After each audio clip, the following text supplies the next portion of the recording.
Hello welcome to విస్లబ్.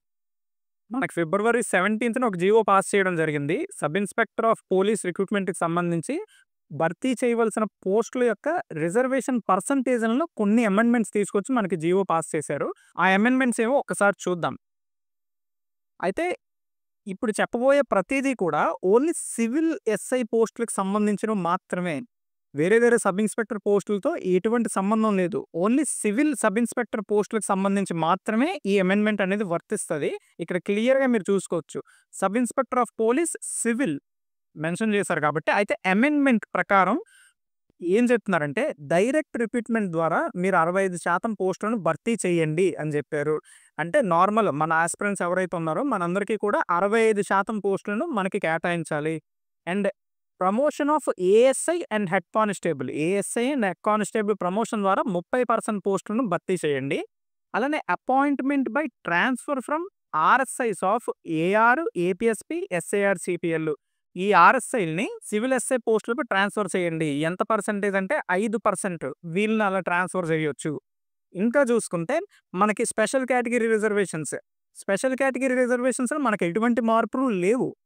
Police executive అంటే మీ constable వస్తారు, head constable ఉండొచ్చు, ఏఎస్ఐస్ ఉండొచ్చు. వీళ్ళందరూ కూడా పోలీస్ ఎగ్జిక్యూటివ్సే. వాళ్ళతో 5% పోస్టులను భర్తీ చేయండి. పోలీస్ మినిస్టీరియల్ అంటే మనకి నాన్ యూనిఫామ్ జాబ్స్, ఇప్పుడు మీరు ఒక ఏపీఎస్ఎల్, పీఆర్బీ బోర్డుకి వెళ్ళారనుకోండి, అక్కడ నాన్ యూనిఫామ్ జాబ్ చేస్తూ వాళ్ళని మినిస్టీరియల్ పోస్ట్స్ కింద కన్సిడర్ చేస్తారనమాట. వాళ్ళతో 1% ఆఫ్ పోస్ట్‌ని భర్తీ చేయండి. అలానే మెరిటోరియస్ పోస్ట్ పర్సన్స్ ఎంఎస్పీతో మీకు 2% పోస్టులు వాళ్ళకి కేటాయించండి. చిల్డ్రన్ ఆఫ్ పోలీస్ పర్సన్స్ ఎవరైనా క్యాండిడేట్స్ ఒక పేరెంట్స్ పోలీస్ డిపార్ట్మెంట్లో పనిచేస్తూ ఉంటే వాళ్ళకి 2% రిజర్వేషన్ ఉంటుంది. Children of deceased incapacitated police personnel, candidates యొక్క పేరెంట్స్ ఎవరైనా పోలీస్ డిపార్ట్మెంట్లో ఎక్స్పైర్ అయి ఉన్నా లేదా ఇతరత్ర కారణాల వల్ల ఆ పోలీస్ ఉద్యోగం నుంచి విరమించుకున్నా వాళ్ళకి 2% రిజర్వేషన్, ఎన్సీసీ వాళ్ళకి 3% రిజర్వేషన్ కేటాయించండి అని ఈ జీవోలో అయితే మనకి క్లియర్‌గా చెప్పారు.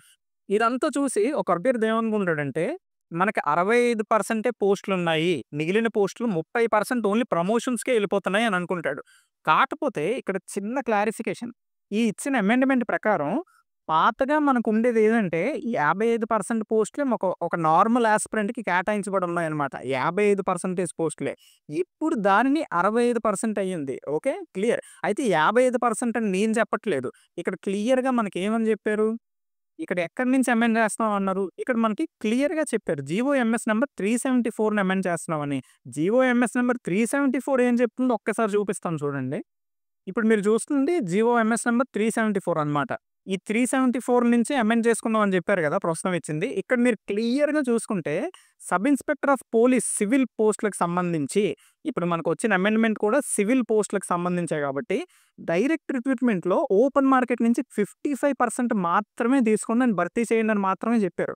55% మాత్రమే. ఇప్పుడు వచ్చిన రిక్రూట్మెంట్ ద్వారా 65% భర్తీ చేయండి అని చెప్పారు. అంటే దీని ప్రకారం ఇక్కడ మీకు నష్టం జరుగుతుందా, లాభం జరుగుతుందా?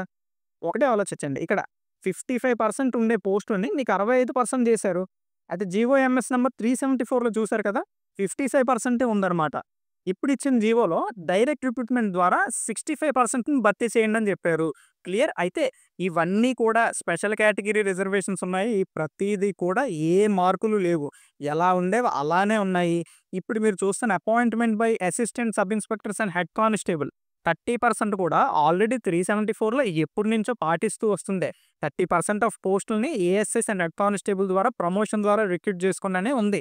దీంట్లో కూడా మార్పు లేదు. ఇక్కడ కొత్తగా మనకు కనిపిస్తుంది ఏంటంటే ఈ 5% ఆఫ్ పోస్టులు ఏఆర్, ఏపీఎస్పీ, ఎస్ఐఆర్, సిపిఎల్‌లో ఉన్న ఆర్ఎస్ఐల్ని ట్రాన్స్ఫర్ చేసుకోవచ్చు. 5% ఆఫ్ పోస్టులు ట్రాన్స్ఫర్ ద్వారా సివిల్ పోస్టులు వాళ్ళకి ఇవ్వచ్చు అనేది ఇదైతే నేను కొత్తగా ఈ క్లాజ్ ఒక్కటే నాకు కనిపిస్తుంది. ఈ 5% ఆఫ్ పోస్టులను వాళ్ళకి ట్రాన్స్ఫర్ చేసుకోవచ్చు. అదొక్కటే కొత్తగా ఉంది. మిగతావన్నీ కూడా యాజ్ ఇట్ ఈజ్ పాత క్లాజులే. కాబట్టి కంగారు పడిపోయి ఏదో ఒక న్యూస్ పేపర్ స్టేట్మెంట్ చూసి రానున్న రిక్రూట్మెంట్‌లో పోస్టులు మనకు తగ్గిపోతున్నాయి అవన్నీ చూసి మీరు ట్రామాలోకి వెళ్ళిపోకండి.